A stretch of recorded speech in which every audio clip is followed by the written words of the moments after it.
Grand rising, or whatever time of day it is you're watching. Welcome to Revolution Sundays. I'm Dr. A.G. Green Sr. You know what to do, family. Tag and share and tag. Tag and share and tag. Let's pray. Almighty, we thank you for these exhilarating moments that we have with you. We appreciate life, health, strength, the full activities of our intellect as well as our physicality. We thank you and praise you for this moment that has been granted to us. We submit ourselves to the divine. We submit ourselves to your will. We submit ourselves to your thoughts. We submit ourselves to your plan. We submit ourselves to your wisdom and to your knowledge. And we just thank you for a profound spiritual, mystical, intellectual, and even an emotional experience with you now. And I just want to thank you for what's occurring now and what's about to take place. Bless your people today tremendously. And I give you praise. In Yeshua's name, his way, his power, his consciousness. It is so, and so it is. Grand rising again to you and you and you. Whether you're watching me live or in replay, despite the time of day that it is for you,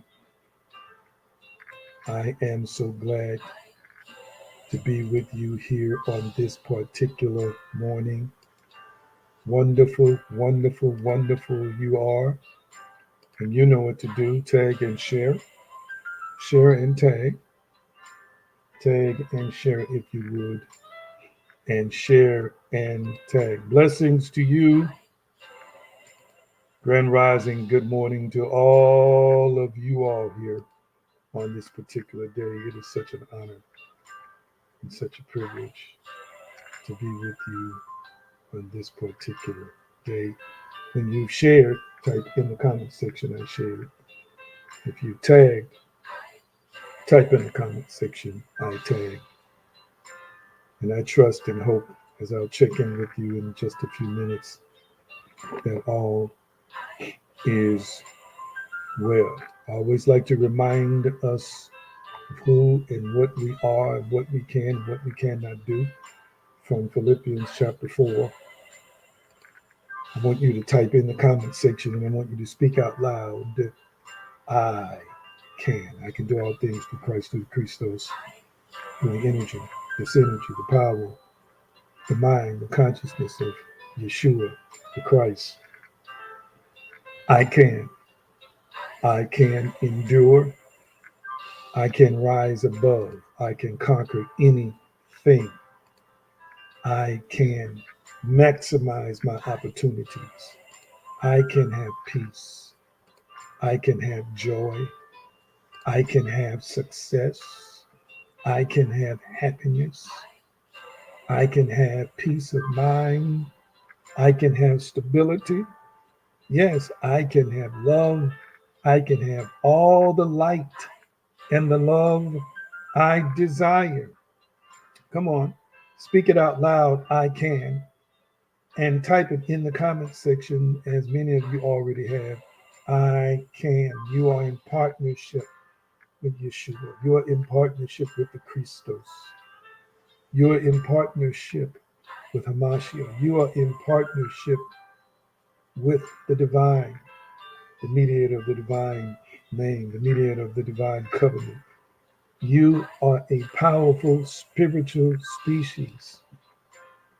And I want you to own and know that I can. You're the offspring of an omnipotent being, a creator of not only the cosmos that we know that's within telescopic view, but in solar systems and galaxies, uncharted, untold, unknown to us. You are not powerless, you are powerful. I want you to speak out loud and type in the comment section with gratitude and praise. I am powerful. Oh my God, it feels so good. It feels so good to know that you have permission from the Almighty to be powerful. Come on, type in the comment section, I am powerful. I am powerful. Come on, type in the comment section, I am powerful. Now to him that is able to do exceeding abundantly above all that we ask or think according to the power that worketh in him. Acts 17:28, for in him we live and move and have our being. You and I are a powerful spiritual species. Come on, feel the power. Let it surge through you. Matter of fact, this is a great time to rejoice and thank God that you are powerful. Come on, this is a time to thank God and rejoice that you are powerful. Come on, this is a time to thank God and rejoice that you are powerful. As you're only the power, say, God, I thank you for making me powerful. I thank you for permitting me to operate in this unlimited power. Glory, glory, glory, glory, glory. Come on, I am powerful. What a powerful ownership. There are too many people invested in being weak. There are too many people invested in putting the onus of power only on the Almighty, and they totally neglect that He has made them powerful in His image and in His likeness. You and I are fearfully and wonderfully made. And I want you to start owning the power that you are and the power that you possess. Glory to God. Yes, that's right. I want you to follow Healthy, Wealthy, and Whole. And sister, I knew that was you from the name. And I want you to type it in the comment section. Thank you for making me powerful. Come on, type in the comment section right now. Thank you for making me powerful. Come on, I want you to type that in the comment section. Thank you, God, or thank you for making me powerful. What a liberating thing it is for you to own the power. I'm going to have, I know some people in the industry, and I'm going to have somebody to design me an original score around I am powerful. That's right. Type it in the comment section. Thank you for making me powerful. That's right. Thank God. Thank God. Thank God. Thank the Almighty. Thank the Creator for making you powerful. Thank Him for making you powerful because you are a powerful spiritual species and we owe it all to the Creator. So glad to be with you here today. If you have not done so yet, follow me below. Follow me on the various social media handles you see at the bottom of the screen today. Of course, on Facebook at AG Green Now, TikTok AG Green Now, Instagram AG Green Now, and of course YouTube at AG Green Now. Hit those notification bells. On Facebook, give as many likes as you can.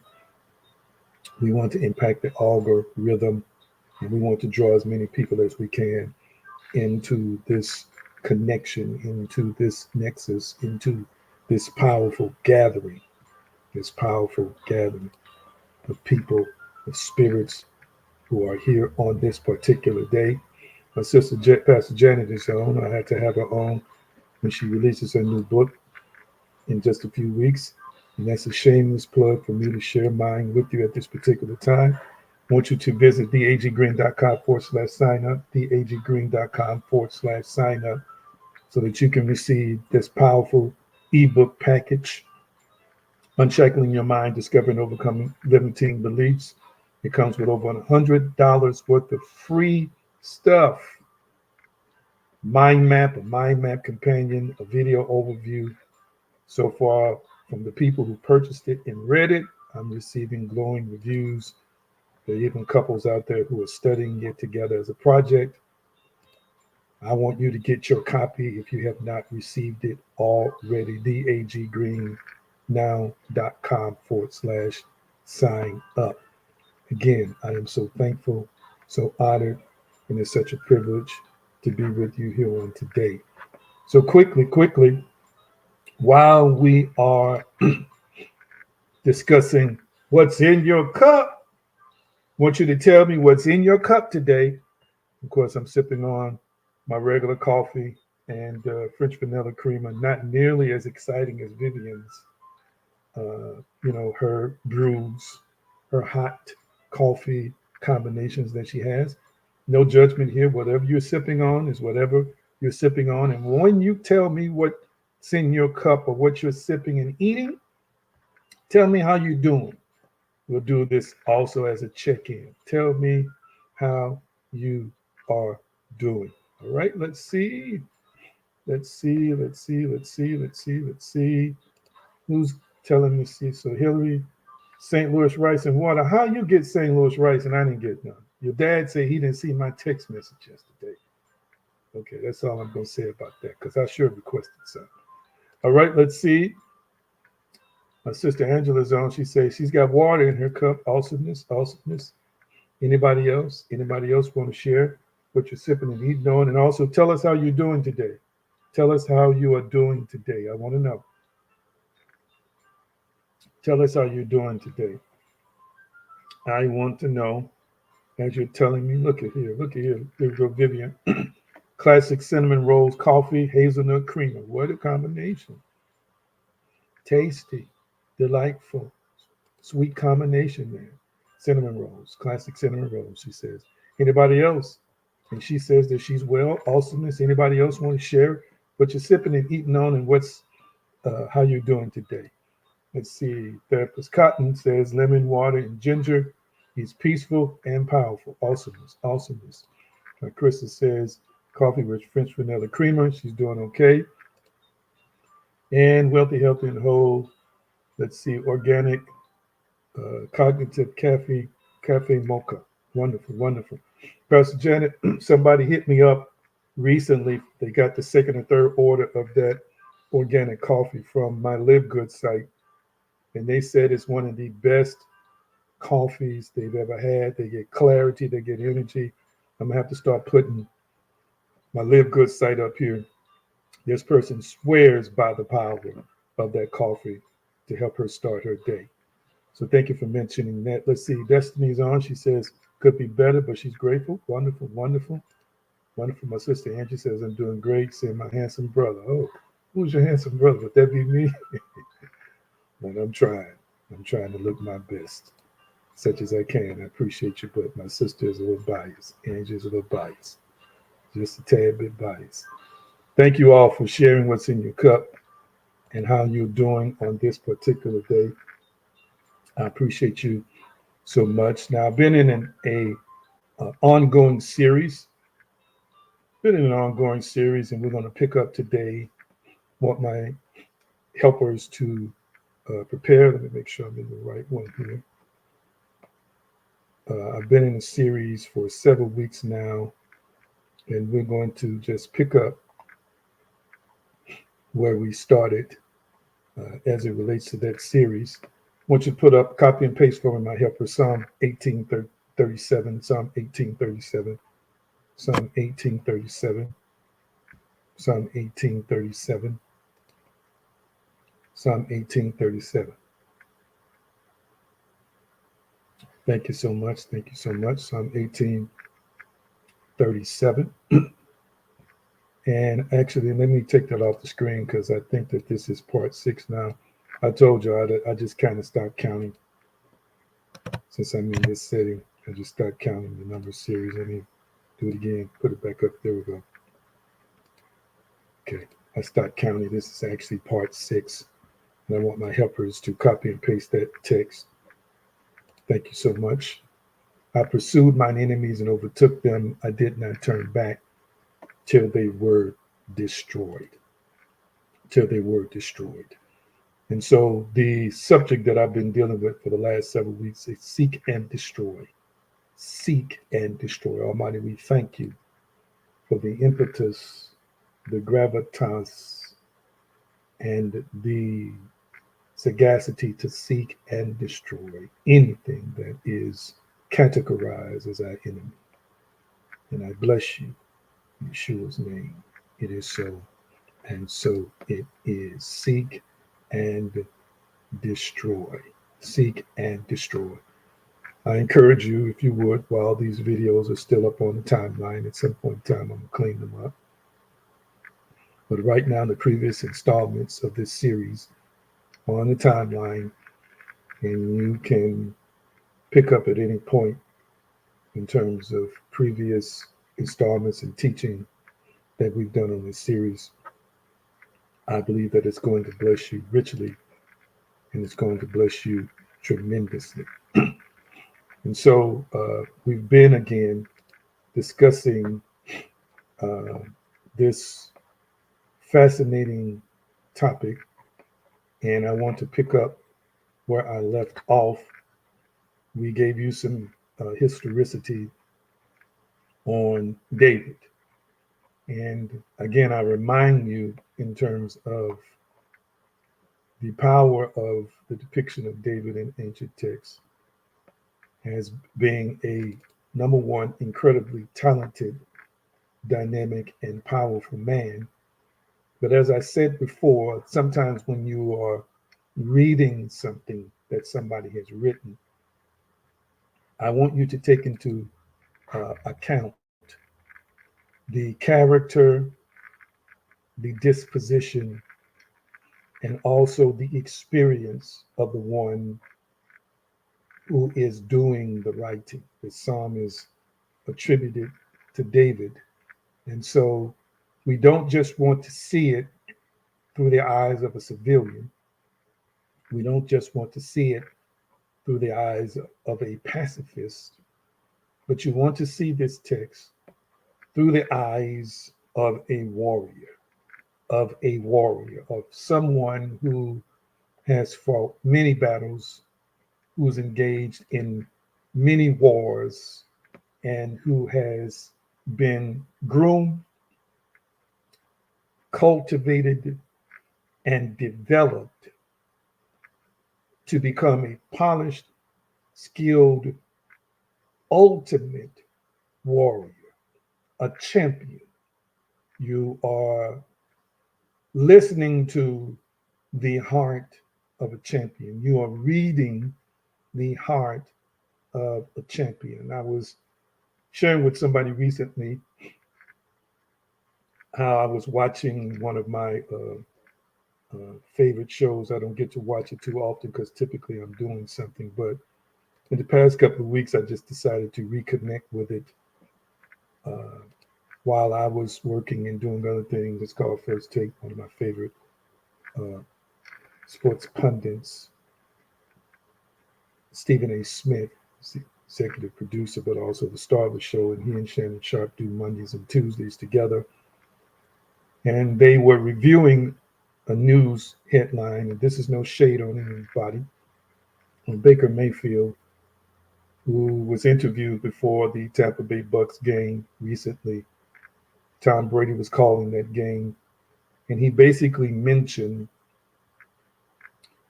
in an interview he did on a podcast how when he came in, he was instructed, I guess, by management to lighten things up, and also told allegedly that some of the players felt like they had been under a lot of stress, so forth and so on, while Tom Brady was there, distressed to win.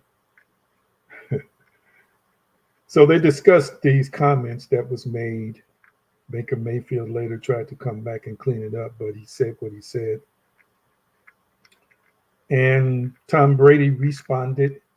I'm going to paraphrase his response was, well, I thought that it was stressful not winning championships. He goes on to say in his statement, I wasn't here to run a daycare. If you wanted to go to, be treated like a kid or whatever, or wanted to go to daycare, go to Disney World. But his basic response was, for me, stress is not winning championships. And so now the engagement between Stephen A. Smith, Shannon Sharp, who's won 3 Super Bowls, Teddy Bruschi, who's won 2 or 3, who played with Tom Brady.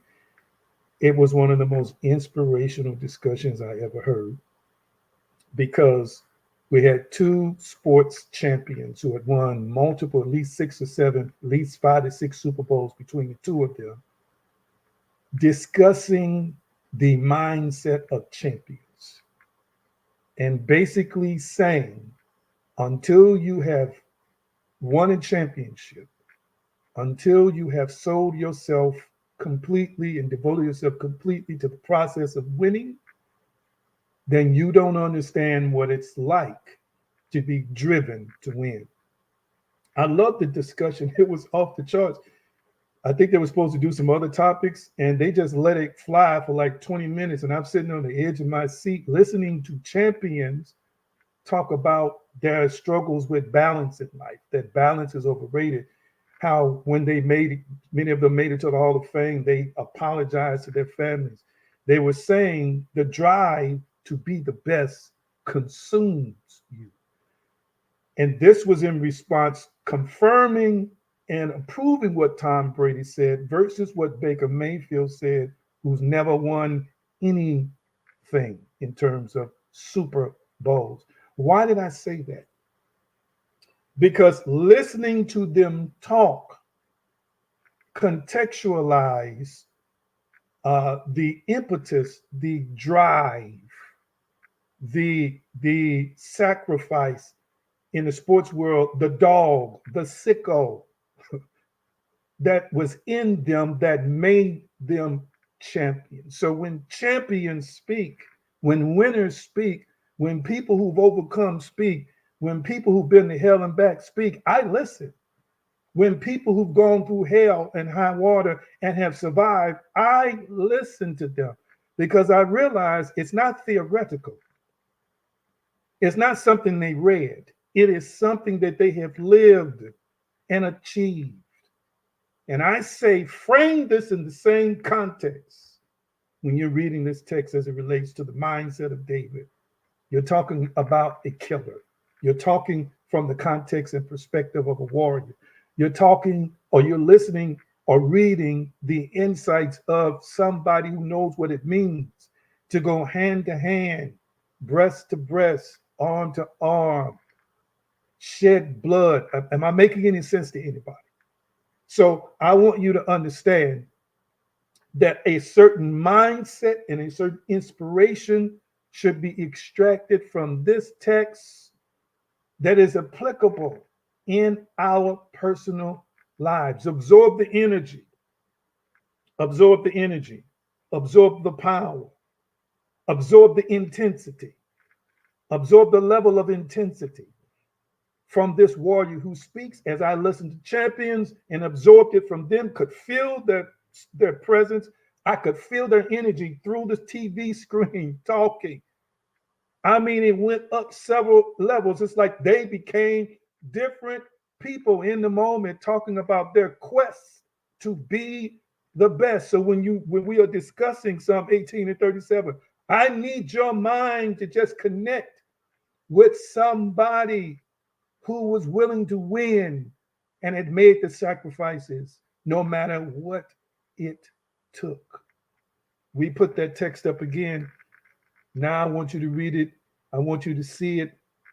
I want you to embrace it, in this context from a champion. I have pursued mine enemies and overtaken them.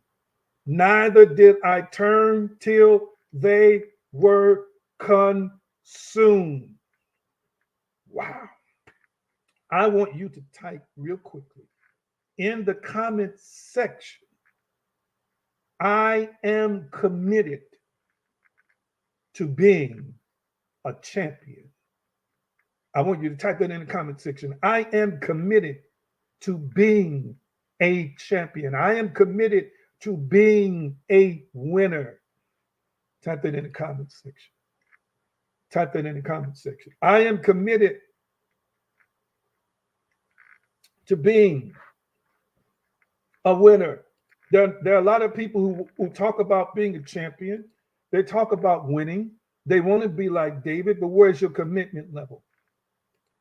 Where's your commitment level? Where's your training? Where's your practice? Where's your pursuit? What are you willing to do? What are you willing to give up? What are you willing to sacrifice? How far are you willing to push yourself? I need you to hear what I'm saying today. You got to question the commitment level. And as I've said before, we're looking at it from an internal and even metaphysical sense because we know David is considering a literal enemy. But the application of this text is not just about a physical enemy, it is also about a mental enemy. A mental enemy. And let me say this to you. Let me say this to you. I want you to understand that you cannot effectively battle anything spiritually without first conquering it mentally. The mental has to be shaped properly in order for you to be able to align with the spiritual. And I do believe that you have a mind of the spirit, but also a mind that is yourself and also a brain. They all must come into alignment for you to operate at peak performance and be the best version of yourself. But do not get it twisted.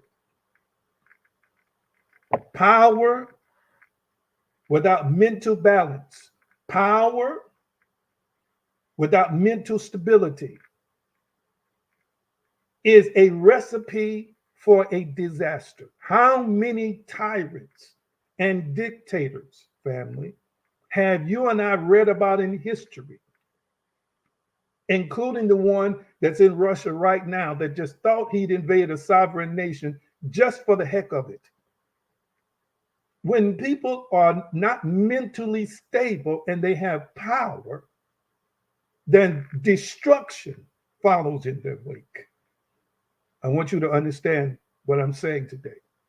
And you cannot appropriately handle power and dispense it and disseminate it or utilize it effectively if your mind is not operating in the dimension or in the mindset that is necessary for it to be able to optimize the power that it possesses. Hitler had power and not only subjugated and oppressed many of his people, but killed millions of Jews and decided he'd try and conquer the world. I want you to understand that the biggest enemy that you will ever face will not be the devil, family. It's going to be you. It's going to be your own thoughts. It's going to be your own limiting beliefs. It's going to be that negative voice in your head that tells you what you can and cannot do. It's going to be that part of you that constantly fights change for the better. It's going to be that part of you that wants to deflect and not own its own faults, its own inabilities, its own inaccuracies. It's going to be that part of you that may be controlled, manipulated, and dominated by trauma or dysfunction. It's going to be that part of you that's stuck in some kind of old, archaic, rusty, religious type of thinking. It's going to be that part of you that is constantly telling you what you're not, what you cannot do, what you cannot accomplish. It's going to be that part of you that makes you feel guilty when you enjoy yourself. It's going to be that part of you that makes you feel guilty when you start talking about desiring more money, desiring more wealth, desiring to live a healthy, wealthy, and a balanced life. That's the part of you that is your greatest enemy. My Lord, somebody help me today. I wish I had some lights and hearts. Am I making any sense to anybody? Am I making any sense to anybody? And I keep putting these quotes up for a reason. Ernest Holmes, who wrote a powerful book, The Science of the Mind, says life is a mirror and will reflect back to the thinker what he thinks into it.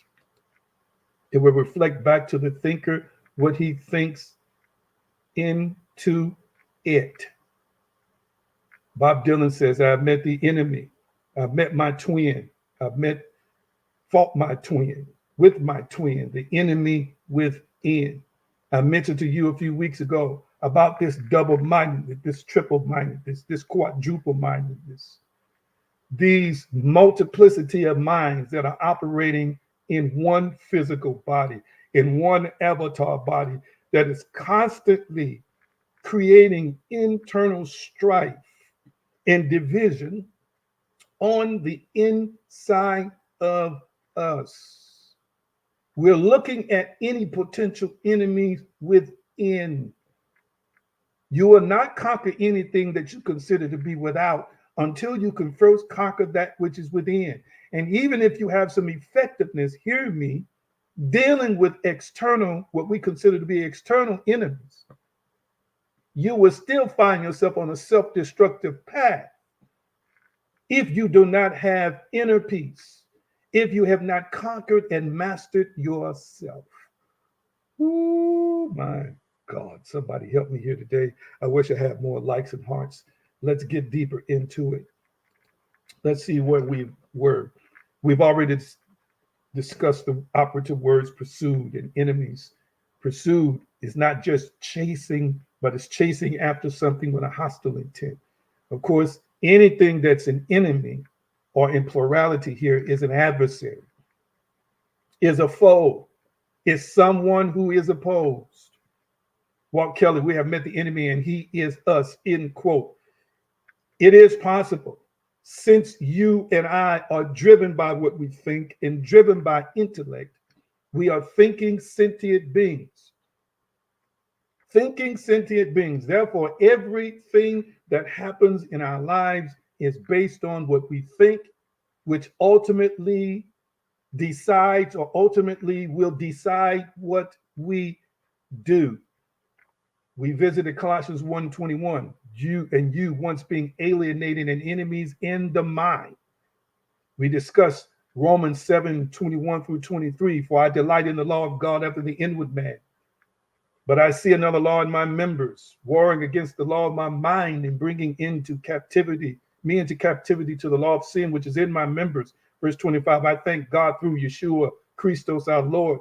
So then with the mind, I myself serve the law of God, but with the flesh, the law of sin. I broke down to you what the word law meant in this particular text. It's not immorality. It's not a transgression. All right. I broke down what the word law meant in this particular text, the customary usage. The word sin, which in this particular text is merely about missing the mark. We talked about the word warring. It's military related. It's war related. All right. And I want to share with you today that the battle is in your thoughts and in your imaginations. I want you to type those two words, thoughts and imaginations, in the comment section. Type the words thoughts and imaginations in the comment section. Let's look at a couple of things here. So we're pursuing this enemy. Our desire is to overtake it. But again, where is that enemy? That enemy is within. That enemy is on the inside. That enemy is in the form of thoughts and images. And again, these thoughts we're talking about are not just thoughts that are individual thoughts that aren't connected to anything. They are thoughts that are belief systems. They are thoughts that are belief systems. I want you to type it in the comment section real quickly. Belief creates reality. Type that in the comment section. Belief creates reality. Type that in the comment section. Belief creates reality. And remember, I've shared this with your predominant thoughts, again, which are your beliefs, all the things that you and I are going to see mostly in our lives. If thou canst believe, this is what Yeshua said, all things are possible to him that believeth. This belief, again, is not just in a positive or in positivity. I want you to understand that belief for spiritual beings translates into something being created in the physical sense, first in the mental sense, and then in the physical sense. So when the enemy lives within, that means our thoughts are creating a reality for us that's going to feed back to us from the physical realm, from the natural realm. It's going to show up in your life. And many times we're too busy pointing fingers at other people. Take the same energy you're using to accuse other people and start looking inside yourself. Listen, and as you take this peek, as I've shared with you numerous times before, you don't take the peek inside of yourself judgmentally. You take it in a non-judgmental, forgiving sense. You're on an expedition to discover what it is in your thoughts and your emotions, or your thoughts and your imaginations that's triggering your emotions. Let me put my chart up real quickly here. We're going to be talking about casting down imaginations in just a few minutes. But I want to put my chart up here real quickly because the key, and we're going to fast forward here in just a few minutes as we talk about thoughts and imaginations. Matter of fact, let me go ahead and quote 2 Corinthians 10:3-5, and then we're going to kind of dissect it just a little bit in just a few minutes. For though we walk in the flesh, we do not war after the flesh. This is battle strategy. For the weapons of our warfare are not carnal, they're not fleshly based, but mighty through God to the pulling down of strongholds. The mighty through God to the pulling down of strongholds, again, is erroneously thought to be just spiritual. No, these thoughts and these imaginations that are mentioned in verse 5, casting down imaginations, that's your mind. That ain't in another place. That's not in another being. That's in you as the being. Casting down imaginations. And every high thing that exalted itself against the knowledge of God. The high thing, again, don't just have to be demonic. The high thing is a thought in you that is counterpoise or a contradiction to spiritual truth concerning who you are and what you are, to the spiritual reality that God wants you to know, live, become, and from that create. So the high thing could be a thought that is the antithesis, that is the opposite, the polar opposite of who and what you are. In and every high thing that exalted itself against the knowledge of God, and bringing into captivity every thought to the obedience of Christ, the obedience of Christ's consciousness, the obedience of the Christ mind, the obedience of the mind of Yeshua, the teachings of Yeshua, the way of Yeshua. We're going to get into that a little bit more in just a few minutes. Now let's cover the chart real quickly, because this is how it happens. No matter how many tongues you speak in, family, no matter how much you run up and down the floor, no matter how many things you do, you're going to have a circumstance that takes place. Let me see if I need to do this, make it bigger. Man, it's still about the same. You're going to have a circumstance that shows up in your life. And from that circumstance, it can trigger, listen to this, either a thought can be triggered or a feeling or an emotion can be triggered. Sometimes the emotion comes first with the circumstance. So I want you to understand, this is not in linear order, the way it's listed. It's not in linear order, because a circumstance can trigger a feeling and then you start thinking something. So it doesn't have to be thoughts and then emotions. All right. So as we see it on the chart, thoughts can cause feelings. Again, it could be vice versa. Feelings can cause thoughts. Have you ever woke up some days and you felt a certain kind of way and you didn't know why? You didn't have any thoughts associated with anxiety. You didn't have any thoughts that said to you, we fear, I fear. You just felt fearful. You just felt anxious, or sometimes you just felt depressed, or sometimes you just felt despondent. Has that ever happened to you before? Type that in the comment section, yes or no. Because if it has happened to you, then you know it wasn't the thought that came first. It was the emotion that came first, or the feeling that came first. And then from that, you try to figure out, why am I like this? Why did I wake up so heavy? Why do I feel dejected? Why do I feel discouraged? Sometimes it is a brain chemistry issue. Sometimes it is a hormonal issue. Then there could be other times it's something that's beneath the surface that you and I might just need to explore. We might need to unearth by first identifying the emotion, and then from there, in analysis of the emotion, then determining the thoughts that we start having to flood or come to our mind as a result of this persistent darkened or this persistent mood that we're in, that we're trying to understand. Then it's going to lead to an action. And then after that, it's going to lead to results, family. Hear me real clearly. So Watch this. Now, this is what I want to say that's not in the chart. Your circumstances, family. Let's just say I'm gonna do a religious thing here. Your circumstances can make you say, hallelujah, praise God. Thank you, Jesus. I believe, I'm going on. But let me help you with something. If your thoughts and your feelings are not subjected to align with a higher principle and a higher law, after you finish feeling good about your shout, you're going to come right back to your thoughts and your feelings amidst the circumstance that you have not seen change in the physical. Did I just make any sense to anybody in what I just said? This is why I am constantly drilling the point home. You got to deal with this inner man. You got to deal with your inner self. You got to deal with that cosmos that is your mind, your will, and your emotions. In order for you to have a healthy vertical relationship with the Almighty and a healthy vertical relationship with all things spiritual and all things universal. But it's going to begin internally. I'm going to say it again. It's going to begin internally. There are too many people who use worship like an injection of a drug. There are too many people who use shouting. They use shouting like crack.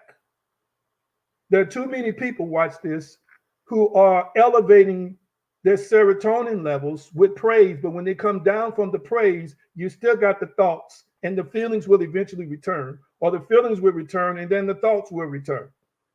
Okay, maybe some of y'all don't like this. I wish I had more likes and hearts. This is why you can go, this is why you can hear a good message. This is why you can fall out at the altar. This is why you can do all the tongues you want to talk. 3 weeks later, you're feeling the same way again. Why?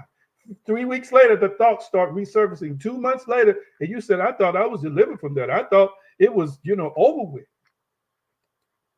What you didn't realize is that you never really addressed it. You got high in the moment. You did equivalent to what a person does who smoked weed. I know this ain't sacrilegious. This is the truth. It was a quick fix for you. That's all it was, a quick fix. But you didn't fix it. It was a Band-Aid. Everybody typing in the comment section. Everybody typing in the comment section. Band-Aids do not heal us. Type this in the comment section. Band-Aids do not heal us. It's not the Band-Aid that heals you. The Band-Aid just merely covers the scar. It's supposed to give the body an opportunity without outside invaders infecting it even more. It gives the body a chance to heal itself, but it is not the cure. So we got to stop putting Band-Aids on stuff. And we got to recognize that as he thinketh in his heart, so is he, hear me. And until you change what you're thinking, you can't change who and what you are. I'm going to say it again. Until you change what you're thinking, you can't change who and what you are. Because anything that gets down into the part of you that becomes a part of your beliefs and ultimately your core beliefs is the thing that you're going to reflect in this world. It's the thing that you are in this world. It's the thing you're going to transmit into this world. I don't care how many prophecies you get. If your core beliefs don't change, it'll be a great prophecy, but it'll never manifest. And even if it manifests in portions, you won't be able to retain it.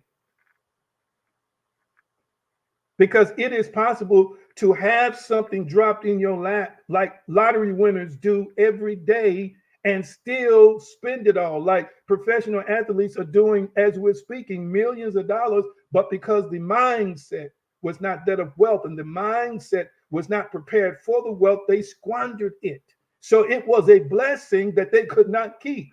Who wants a blessing you can't keep? Am I talking to folk here who want a blessing they can't keep? Do you want to actually receive something good and end up running it off, receive something good and end up exhausting it, spending it all, and then you're back in the same place you're in again? This is what happens when people are not mentally adjusted, mentally prepared, psychologically equipped to be able to handle the thing that they really desire. Let me get that off the screen here. Am I making any sense to anybody? Talk back to me. I don't see no likes and hearts. Y'all must be really, really listening intently. I'm almost done. Give me a couple more minutes here. He says, overtaken them. He says, I have overtaken them. In the Hebrew, to reach, to overtake, to take hold upon. All right. And I asked you the question recently, what do you do once you've caught your enemies?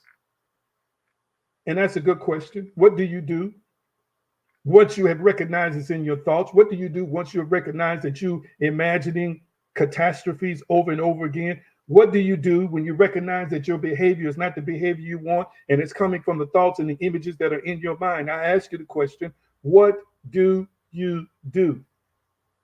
I already asked you that. Are you honest when you catch yourself? Are you forgiving? I ask you the question. Are you committed to growth? And then I ask you the question, can you heal it or kill it? That's the question. If you can't heal it, you got to kill it. Meaning you got to destroy it, like David is talking about here in this text. If it's not something that can be restored, meaning you take out the evil elements, the sinister elements, the destructive properties of it, you can't keep it. You're going to have to kill it. You're going to have to destroy it. All right. He says he did not turn again until they were consumed. I want you to type two words in the comment section, focus and relentless. Oh, Lord. Type that in the comment section, focus and relentless.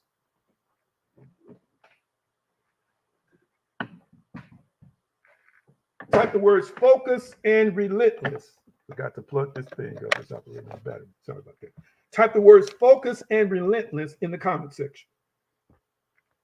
Focus and relentless in the comment section. Let's go to 1 Kings. I want my supporters, my helpers to put 1 Kings 11, 15 through 16 up real quickly. 1 Kings 11, 15 through 16 up. Put that up real quickly. 1 Kings 11, 15 through 16. Thank you for the likes and hearts. Focus and relentless.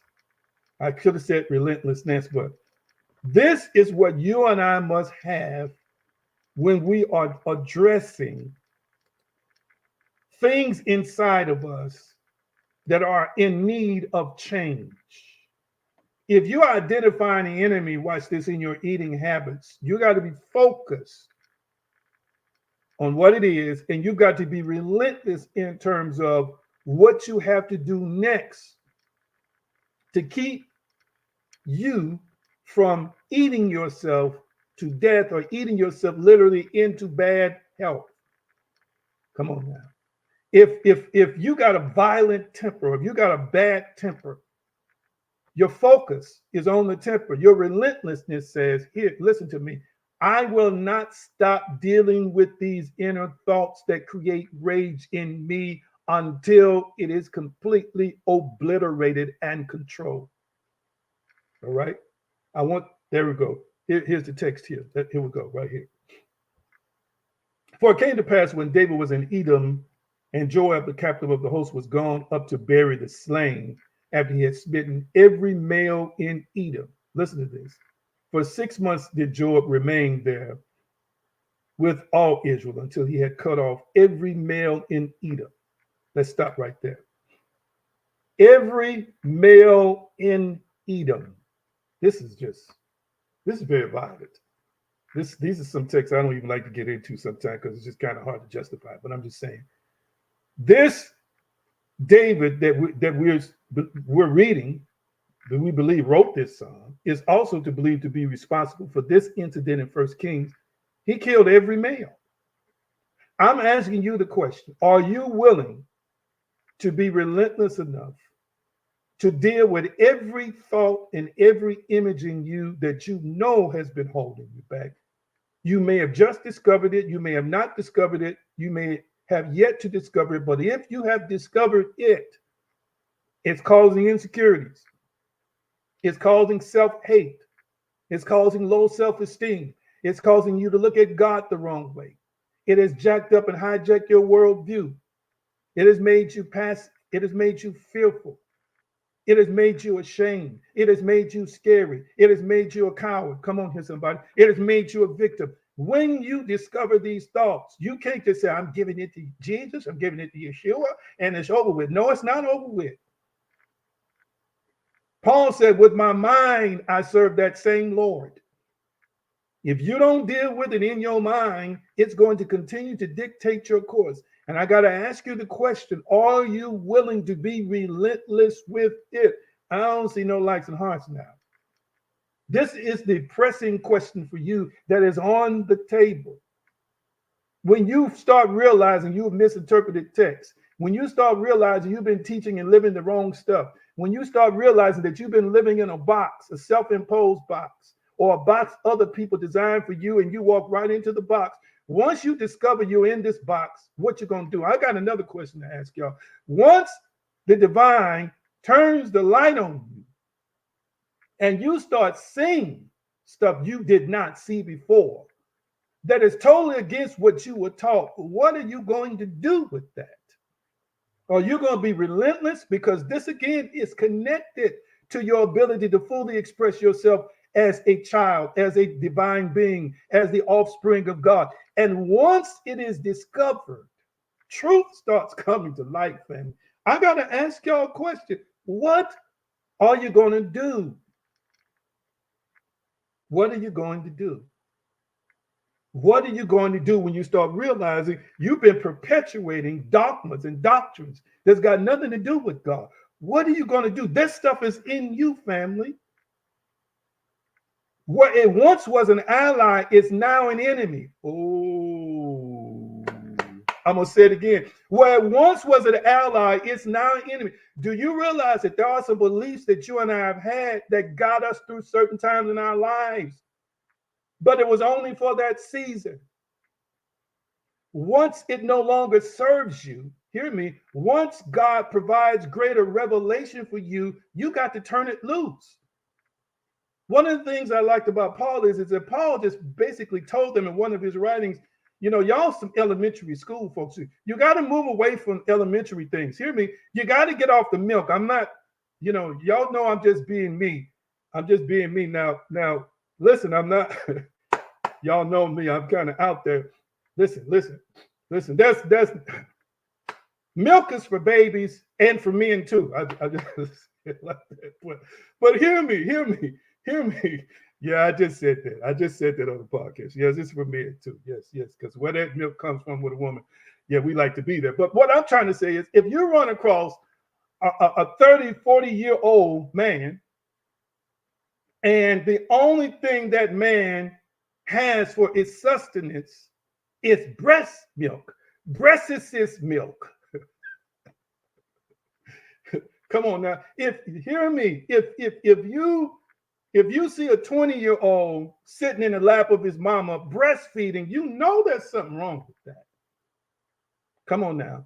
If you see a 20-year-old child, a 20-year-old person, hear me, and they still think like a 4-year-old, we know something is off course there. We know something is missing there. Am I making any sense to anybody here?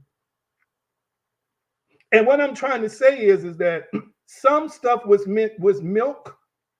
It was the Genesis stages of your access to God and certain truths, so forth and so on. But you get to a point where the real you starts emerging. When the real you starts emerging and starts isolating certain things that you used to do and you used to be and you used to think and you used to believe, come on here, somebody. Don't rebuke the devil, and you don't need to go on no 40-day fast for it. You need to hear me. What are you going to do with that? Because again, if there's an enemy that arises, it's going to arise from within you. Yes, it can be agitated and aggravated by what we consider to be outside sources, other people, other beings, but ultimately the thought and the image lives in you. What are you going to do when you're on this hunt and on this quest and you discover that it's been your thinking all along? All along. So we show you here in David, in this text, that David, as we're talking about Psalms 18, This is a man that's depicted in scripture who was willing to do whatever it took to conquer and master the enemy. And I'm asking you the question. So when you discover and have discovered that the enemy is in you, are you weak in chasing that enemy? Huh? Are you passive now in chasing that energy? Or are you going to be aggressive day and night? Because listen to me, if you're about that life of excellence, if you're about that life of better, if you're about that life of being a winner, if you're about that life of being a champion, then even if you got to take a break, you'll never quit. You will continue to be so focused and so relentless day and night until you will not stop, until, like David said, you have totally consumed your enemy. I want you to type in the comment section, I destroy my enemy by confronting and capturing it. Type that in the comment section. I destroy my enemy by confronting and capturing it. I destroy my enemy by confronting and capturing it. Type that in the comment section. Somebody copy and paste 2 Corinthians 10:5 for me. I destroy my enemy by confronting and capturing it. Let me see. I might be able to find the text that was already put up. Was it already put up before? 2 Corinthians. Here we go. Right here. Look at verse 5. Casting down imaginations in every high thing that exalted itself against the knowledge of God, and bringing into captivity every thought to the obedience of the Christos. Now, I got a few more minutes, and I'm going to talk from this for just a few minutes. When you overtake these thoughts, when you overtake these imaginations, when you overtake the thing that you realize has been your enemy all along, you can't just confront it now. You have to bring it into captivity. In the Greek, there's a picture that describes the definition of this word. And the pictorial representation of the meaning is to take one captive with a spear pointed in his back. In other words, it's using brutal force and submission. Brutal force and submission to make that thing, that enemy, submit to you. Wow. Wow. Isn't it something how you have to be stern and firm and unrelenting with yourself? Hear me, hear me. I want you to see that your life is on the line. The quality of your life is on the line. The ability to ascend is on the line. The ability to evolve, transform, and ascend to the best and highest version of yourself, the best and highest version that the Almighty has for you, is on the line. The difference between some of y'all living an impoverished life and a prosperous life is based on whether you're willing to take a spear and be brutal in a forgiving way, but be confrontational and then conquer the thought, the imagination, to bring it into captivity. To recognize that it is not serving you well, to recognize that it is dragging you down, to recognize it is bringing you down. You have to be committed. This word imaginations here is not just images, it means logic. It also means logical thinking. It means computations. It means reasoning. Let me just translate that for you. It means how you think. It means how you and I are processing life. In this word imagination, all those definitions are encompassed in that. Sometimes the way we think is not right. It's not serving us well. Sometimes the way we think, most of the time the way we think is the thing that's holding us back, holding us down. It's the thing that's causing us to drown. Oh, my Lord. It's the thing that's causing us to drown. I'm going to say it again. I'm going to say it again. It's the thing that's causing us to drown. We think other folk are drowning us. No, it's us. Listen, listen. You know, you remember when I did the series on toxic families and toxic people months ago? Do you know people are toxic because considered to be toxic people because they are toxic thinkers? Toxic thinkers are toxic people, and toxic people are toxic thinkers. That didn't come out of thin air.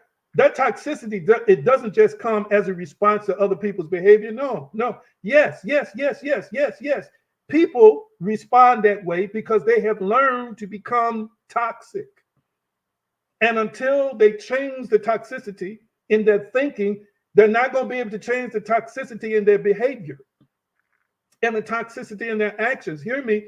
And the toxicity in terms of how they show up in the world as a toxic person. Lord have mercy. And I'm saying to the people who are listening to me today, whom I love dearly, if you recognize that there's a part of you that's just toxic, there's a part of you that's just out of control at times, there's a part of you that is constantly, in overdrive in how it's processing life. Hear me. Let me say something to you. The Bible tells us that offenses will come. But if you're the type of person who's always offended, there's not an issue. The issue is not with people. The issue is with you. Because the question I got to ask you is, why are you always so offended? Obviously, it's your interpretation of the world itself, which starts on the inside of you and me. Ooh, I just felt that in my shana now. I hope somebody's here when I'm saying today. You have to vet. You take it captive by number one, again, going back to the advice that I've already given you. Number one, you vet and screen every thought and every image. Type it in the comment section. Number one, vet and screen every thought and image. Somebody type that in the comment section. Number one, vet and screen every thought and image. Type that for me. Number one, vet and screen every thought and image. Now let me make this point on point number one, because you're going to vet and screen every thought and image. This is going to lead to mind transformation. But let me say this to you. Let me say this to you. Let me say this to you. And I say this from the heart. Your ability to honestly vet and screen every thought and image is going to be dependent on your readiness to change. Lord have mercy. It's going to be dependent on your readiness to change. Let me see what my time is looking like. I still got a few more minutes left. Let me tell you why I say that. I'm going to tell you why I say that. I say that because there were times in my past, what we call the past life, years ago, I was not ready to vet and screen every thought because I was not ready to confront and then subsequently capture every thought, because I didn't even want to believe the thought was even in me. I didn't even want to deal with the emotion that came with the thought. I didn't even want to deal with the possibility that my thinking was wrong, with that what I was, believing was wrong. Am I making any sense? You've got to be ready. You got to be so ready that you say, whatever it is that pops up in me that I discover, I'm going to confront it. And then I'm going to take the steps necessary to find some healing and wholeness. So these thoughts, this flawed logic, this flawed belief system, come on now, this stuff that's in me, this rage, this anger, this apathy, this depression, this fear, this anxiety, this negativity, these blinders that I've been living with all my life, these wounds that are bleeding right now while I'm speaking. And that's another thing. We don't like to feel vulnerable and we don't like to feel bad. And sometimes when we have to confront a thought, an image, an emotion, this is why we deflect or avoid it, because we already feel miserable and we don't want to feel more miserable. But let me ask you a question. Let me ask you a question. And this, everybody probably won't answer this question the same way. Everybody probably won't answer this question the same way. But if they told you, we got to perform a surgery on you, otherwise, you're not going to live, and you are the type of person you want to live a little longer, let me preface it by saying that, because some of us might not take the surgery. I'm talking about people who know they're on a mission, people who know they got a few more things to do in this life. You're not quite ready to go yet. And they said, we got to perform surgery. Most people are going to take the surgery. If it doesn't manifest miraculously, they're going to take the surgery. You know why? Because they want to extend their life. They want to be here for their children. They want to be here for family and friends. They got a few more things like me that you want to accomplish before you cross over to the other side. But you also know that with that surgery in your recovery, there's going to be some pain associated with it. And the average person is going to say, I can deal with the pain because the benefit is I get to be here longer and I get to accomplish my mission and I get to spend a little bit more time with the people I love on this plane of existence. We would be willing to deal with the pain. So I want you to understand this. Check this out. I want you to type it in the comment section. You can quote me. You can quote me. Temporary pain can bring permanent gain. Type that in the comment section. Temporary pain can bring permanent gain. Wow. Temporary pain can bring permanent gain. Come on, type that in the comment section. Temporary pain can bring permanent gain. In other words, the pain that you're going to feel in confronting the perpetrator in your mind, the pain you might feel from confronting a thought you had not wanted to deal with in 20 years, the pain you might feel of realizing that you used to be cutthroat, that you used to be nasty, come on now, that you used to be scandalous, all these other things, you got to confront it. You got to confront it. You got to capture it. Are you hearing what I'm saying?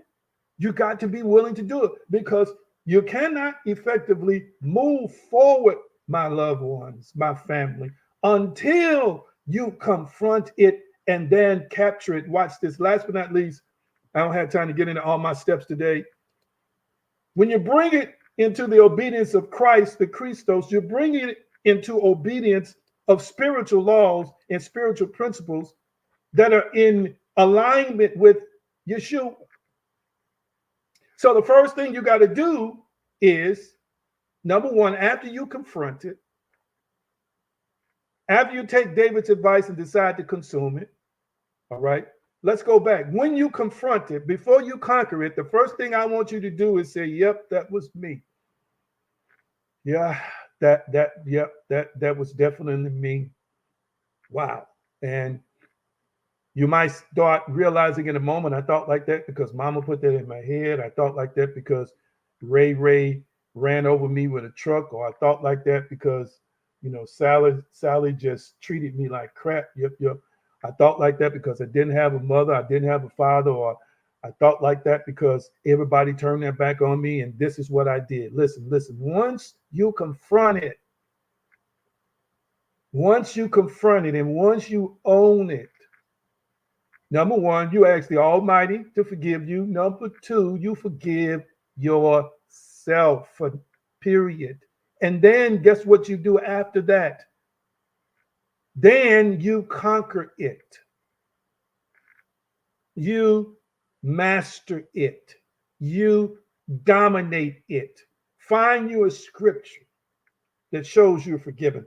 Find you a text that shows that you are above this, that you're no longer that because you don't own that. Listen, family, the moment you disown it, you're not it anymore.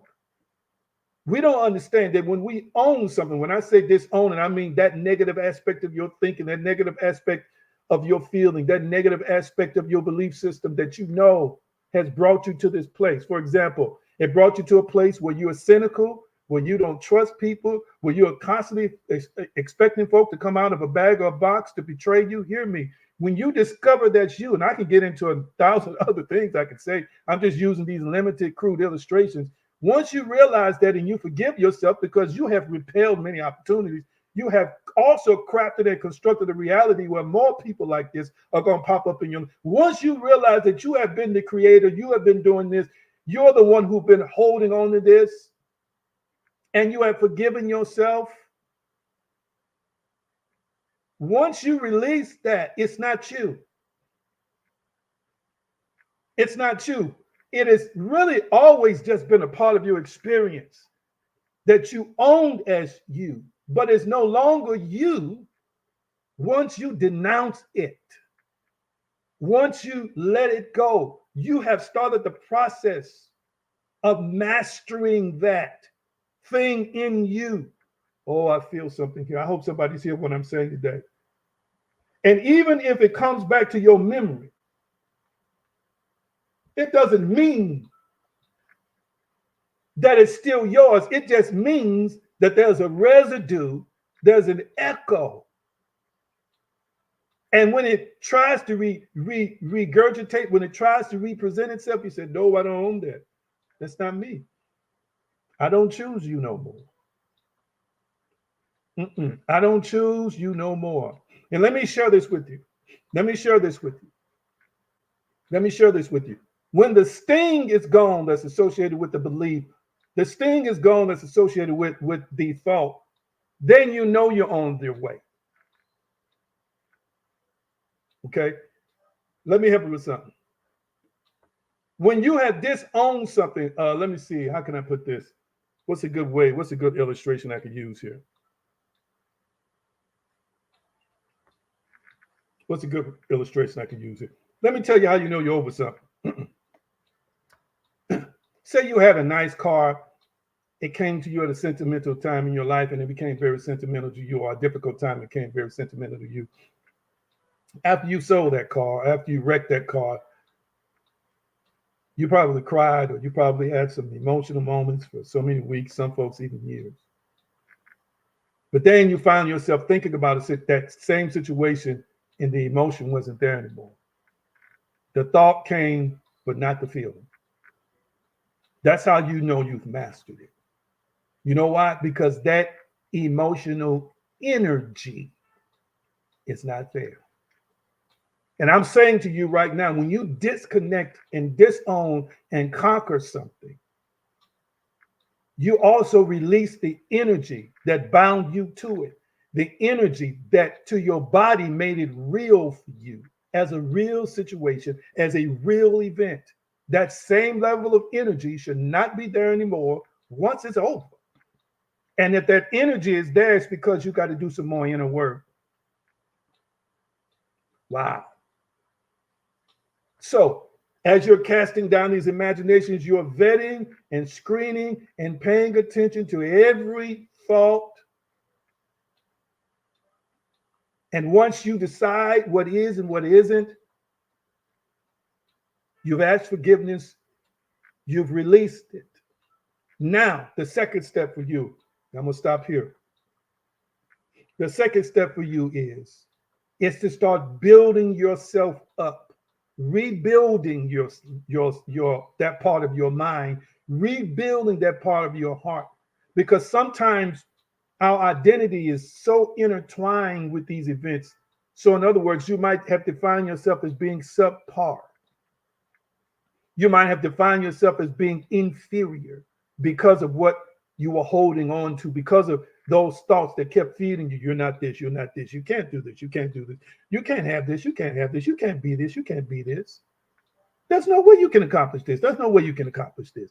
There's no way this is going to happen for you. There's no way he gonna love you. There's no way she gonna love.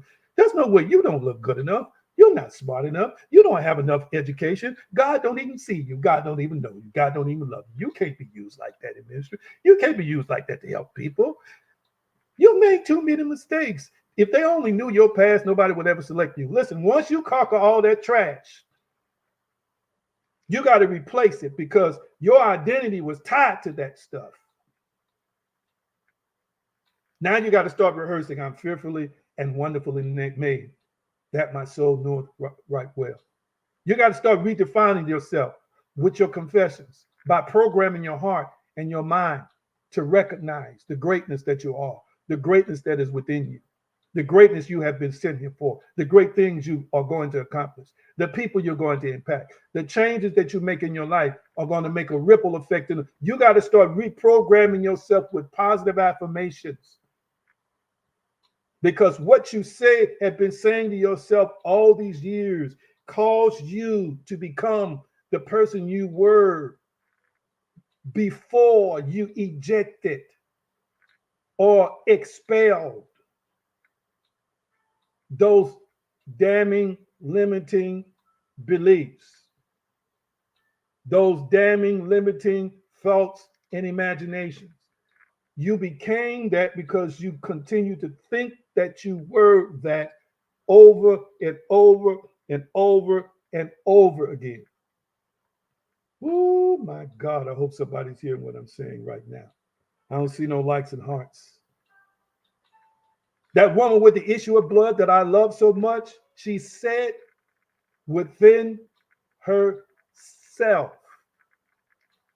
over and over and over again. And I want you to say within yourself, come on, type this in the comment section. Say within yourself, I am powerful.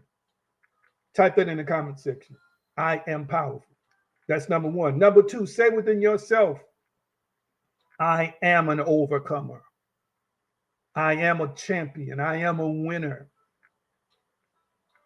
Okay. And then say within yourself, I am healed. I am the whole, inside out. And then last but not least, say within yourself, I am an abundance of love, success, and prosperity. My God. Because in any areas where you felt empty, in any areas where you felt you lacked, you've got to refill it with divine word, divine scripture, divine insight, divine truths to rebuild yourself, to recreate yourself, to come into alignment with a higher self, a higher version, a greater you. Because there is a greater you that's waiting to walk from that dimension and show itself within you. But you and I have to give it permission. Oh my God. And I hope to God that I'm talking to some folk here today who are so relentless, so focused, and so relentless until David, like David said, you will not stop until you have pursued your enemies and overtaken them. You're not going to turn to the right. You're not going to turn to the left. You're not going to take 2 years off. You're not going to take 3 years off. Come on now, family. Woo. Come on, hear what I'm saying today, family. You got to be focused. You can't be a quitter. Oh, yes. Let me share something with you. The sign that you're doing something is when you think about quitting. I'm going to say it again. The sign that you're doing something in life is when you think about quitting. You say, well, what do you mean by that? Because people who aren't doing anything don't have nothing to quit. I'm talking about good things now. We need to quit the bad things. I'm talking about good things. I'm talking about positive. People who aren't doing productive things, who aren't impacting other folks' lives, they don't have nothing to quit. So I'm encouraging you, the very thought that appears to be discouragement, flip it and be encouraged. Wow. Because if you're thinking about not doing this, if you're thinking about stepping down from that, if you're thinking about I can't help this person no more, I can't love, I can't no. That means you've been doing it. Even if you're hurt, wounded, and been bruised by doing it, at least that aspect you want to keep of yourself. And let me say this to you. Never ever allow anybody, never ever allow anybody to destroy aspects of you that are inherently you. For example, some of y'all were born just kind people. You're just kind people. But then you get with somebody that makes you mean and vicious and vindictive. Listen, don't compromise your innate kindness. The thing that makes you you, just because somebody else didn't appreciate it. I just said a word there. Do not compromise aspects of yourself because somebody didn't appreciate who and what you are. If anything, stop giving it to them and give it to somebody else that's worthy of it. Some of y'all are nurturers and caretakers, but you've been with people who spit in your face after you nurtured them and took care of them. That's who and what you are. To me, it's like a God-given thing. But because somebody stepped on you, sometimes it's your kids, it's other folk, they walked on you, they made you hard. Some of y'all are hard now. You just hard. You got a hard heart. Listen, that's not you. That's not you. Come back to yourself. Get back to being you. Get back to being the one, the you that God recognizes, that God knows his hand is a part of. And too many times there's a death process where we keep giving up and dying and giving up the best portions of ourselves because somebody else didn't appreciate. Let me tell you what, the person that might be one person or two people that don't appreciate who and what you are, there's another 1,000 people out there that say, I'll be glad to have that. Please let me have it. Let me take that. And I end my presentation with this, and I want you to prepare your hearts and your minds to give, because this is a giving day. This is offering time in the sanctuary. But let me say this to you. I was listening to Steve Harvey, whom I enjoy. I just happened to be scrolling on social media, and there was a lady. She looked like she was probably around 60, 50s, and she asked Steve a question because on his show, he gives wisdom and advice before the show and sometimes in commercials or sometimes during the show. And the long and short of it is, her husband, she said, Steve, I need you to help me. I'm condensing it. I got a husband. He's a good man, all of this. He'll ask me what I'm going to wear. And then he'll find something that coordinates with what I wear. The long and short of it, she explained herself for like 5, 6, 7 minutes. Steve just looking like, huh? Like, what? The audience is looking like, what? She said, the husband was sitting right next to her, looked like a kind, meek man. The long and short of it is, when she got done, he said to her, ma'am, this your husband right here? Had him to stand. And his words to her were this. He said, I'm going to ask the audience. There's a bunch of women in the audience. Would you have a problem with a man who loves you so much and so connected to you that he wants to coordinate with you whenever y'all step out? And the roar of women, their hands waved, they all unanimously basically said, I would love to have a man like that. Now, what he was saying to her is, you're an individual. We can see you different. Because she said, I just want to be myself. I just want to be an individual. He said, we can see you don't look like him. Even though they had similar colors, you don't look like him. You're different from him.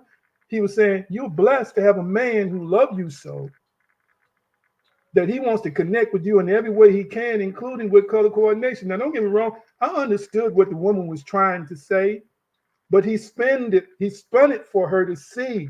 There's an incredibly positive side to this. You already know he's a good man, but he's saying to you every time, I want to be in alignment with you. And when he asked the women in the audience, would you love to have a man like that? And it was unanimous. It makes my point. What you don't like, what somebody don't like, somebody else does like. So why would you dim your light?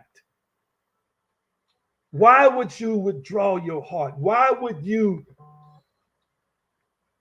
bury the parts of you that God gave to you that make you you? If you're a giver and you stop giving because other folks didn't appreciate your giving, you don't stop giving because of these manipulative users. You have to give because that's who you are. Joy comes from it. The presence of God flows through you when you do it. Just get back to being you. Some of y'all didn't used to be all this serious. You're very serious now. You stern looking. You got the mean mug all the time. Why? Because somebody took the joy. You let them snatch the joy right out of you. And I'm saying to you by unction of the Spirit, it's time for you to be restored to be you. Wow. I wish I had more likes and hearts. Am I making any sense to anybody? And Almighty, I thank you that we are seeking and destroying anything that's the enemy of us, even that which is within us. Help us to confront it and help us to master it. Give us the strength to do it. We thank you for your partnership. We're more than conquerors because you love us. And I give you praise and I give you glory for the initiation and activation of an anointing to deal with any enemies that live within. We are renewed now in the spirit of our minds. Hallelujah. And I bless you in Yeshua's name, his power, his way, his consciousness. It is so. And so it is. Tell me how y'all feeling. How was the message for you? And I want you to take use the giving opportunities at the bottom of the screen. How y'all doing? How y'all doing? Talk back to me. How you feeling now? How you feeling now? And I'm going to release you. Give me a few more minutes. I got to check in with you and see how the message impacted you today. Wow. Talk to me. And I'm going to release you with the shalom blessing.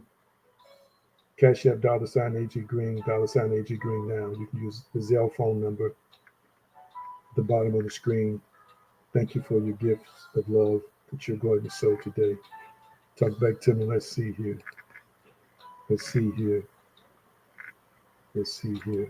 Thank you. Who is determined here today to be the best version of themselves? Who is determined to be that version, that ultimate version that right now only God can see of you? I want to see your response in the chat, in the comment section today. Because that's ultimately what it's about. We are here for a purpose. We are here to accomplish something. And let me tell you, sometimes you and I, we have not arisen to that level yet to accomplish the thing we came here for. And it's going to require us dealing with some enemies within. But let me tell you something. You got to be committed to the process. You got to be committed to the process. I'm going to say it again. You got to be committed to the process. Because you know that temporary pain is going to bring some permanent gain. It's just like when you're working on your body, you're trying to get fit and get in shape and lose that weight. You don't always want to do it. But when you make that effort, that pain, those sore muscles, those days you fought tiredness and fatigueness, pays off with better health, better looking abs, better looking arms. Come on now. Structured and toned physique. You know what I'm saying. Because in the end, the result makes it worth it all for us. I sense this so strong. I got a roll today, theaggreen.com/sign up and get my latest book that comes with many, many free bonuses, Unshackling Your Mind, Discover and Overcome Limiting Beliefs. I know that it is meant to bless many, many people. Any more comments before we get off here? Any prayer requests? Any prayer requests before I release you today? Thank y'all for hanging on with me. Any prayer requests before I release you today? Hallelujah. Any prayer requests? Appreciate y'all so dearly. Thank you. Thank you. Thank you. Thank you. You, and you. Y'all quiet. Y'all quiet. I love all of you dearly. I'm going to release you today with the shalom blessing. I want you to enjoy your day. I want you to enjoy your week. And let's keep each other in prayer and meditation and expect greater things to come. All right? I release you with the shalom blessing. Shalom, shalom, peace, wholeness, prosperity, nothing missing and nothing broken. I love you so dearly. Enjoy your day. And I'll see some of you in a few days.